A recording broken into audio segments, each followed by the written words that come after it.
If you're not around cats. Right, exactly. They're definitely toxic to cats and kids that would eat them. You wouldn't want to use it in a household with small children or cats. But if you just have a dog, then a tick collar is a really good choice. Why is that? What's the difference?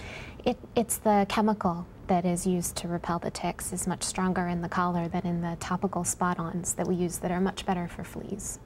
Now, with the tick collar, does it work for fleas? It doesn't, no. Oh, okay, so do you need to use both then? Yes. And you can do both on a dog Yep. without harming the dog? Absolutely.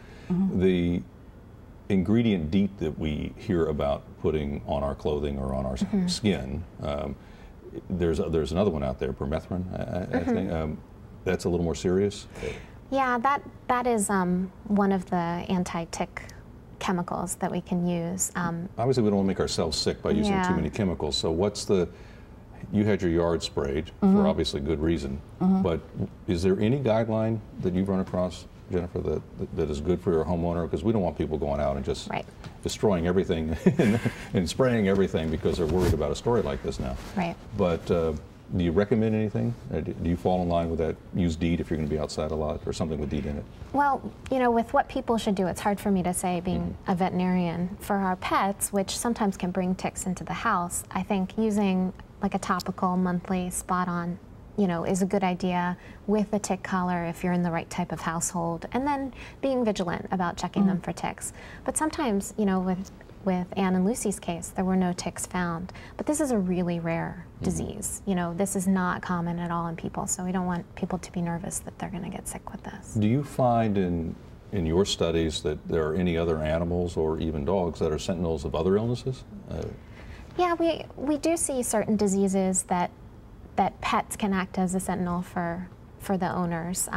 Tick is a good example. Some of the environmental things like leptospirosis, which is a bacteria that can cause an illness. You know, the pet might get it in the yard, and then the kids that are playing in the yard as well might be exposed. So there are some things that pets can act as a sentinel. So it's always important, I think, to give your pet history to your physician. How does that get in the yard? It's usually from the urine of rodents or farm animals. You know, it's just kind of out there, unfortunately.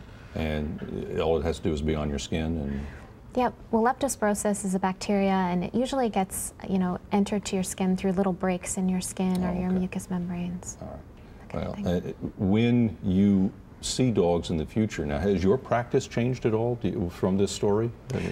I think that tick disease has been pretty prevalent this year. You know, not Rocky Mountain per se, but some of the other tick-related diseases. So we're definitely on alert about the possibility.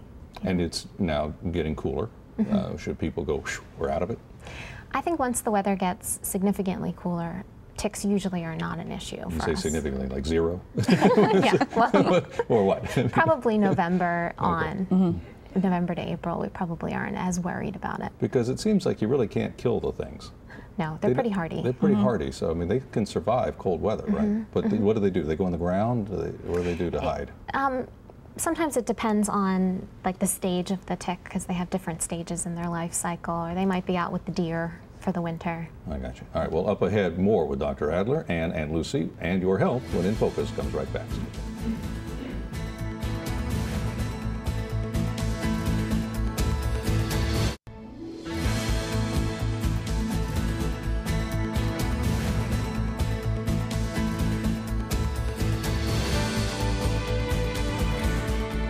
Our furry friends help in many ways. InFocus continues. I'm Steve Highsmith. With me, veterinarian Dr. Jennifer Adler. Also here, Ann Kane and Lucy. Both Ann and Lucy have recovered from Rocky Mountain spotted fever, and we've been talking about their connected story and some lessons we might learn from it.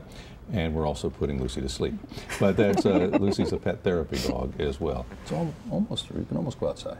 Now, one of the key parts of this is that while they were trying to figure out what was wrong with Ann, you got the results back. Right. So after speaking to her physician and comparing notes between the two cases, we felt that tick disease was definitely highest on our list. And you know, now I had a week of treating Lucy, so I could look back at what had kind of progressed, and Rocky Mountain was really coming to the top of the list for me. So we brought Lucy back in and rechecked her, and her titer was quite high. And this was why Anne was still really sick, and we weren't certain what was wrong with her. So testing positive for Lucy kind of confirmed or made our suspicion even more so for Anne that was because of her illness as well. Now, in terms of treatments, are tick-borne diseases becoming resistant to bacteria? I mean, to antibiotics? It's not something we've seen just yet, although it's definitely a concern, particularly with all the pets out there that test positive for Lyme but aren't necessarily sick, and we reach for antibiotics on those pets. We worry that in the future we're going to find that they're not going to respond to the antibiotic of choice. So be vigilant, don't panic, but be vigilant and be smart and make personal determinations about what chemicals are not to use, what insecticides to use. And in terms of how you go about your daily life with animals and the relationship with them, pay attention to your pet, because they may be telling you more than you realize. Yeah, definitely. I mean, I think Lucy played a huge role in Anne's health. Definitely. And you guys have a special bond now, you know. You had one before, but now you really... We had one before, but, right. Yeah, this is epic. This is definitely... And did she recover more quickly than you? I would say yes. Yeah. Well, but she perked up when I came home. Oh. She really improved, as I did. You know, we needed to be together. Yeah. Yeah. And if you do find a tick on you, that's also not a case to panic. Can you give a quick little explainer on how to take it off? Yeah, you would just want to make sure that you get the entire tick removed. So some people will use tweezers.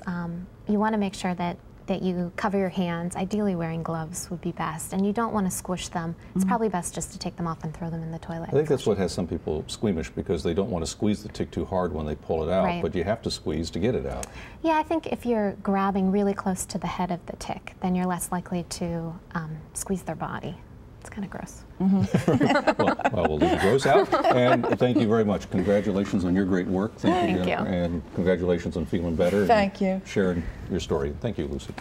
For more information on the Center for Animal Referral and Emergency Services, check out www.vetcares.com. That's vetcares.com. And for more information on tick-borne diseases, you can check out the Centers for Disease Control at www.cdc.gov/ticks.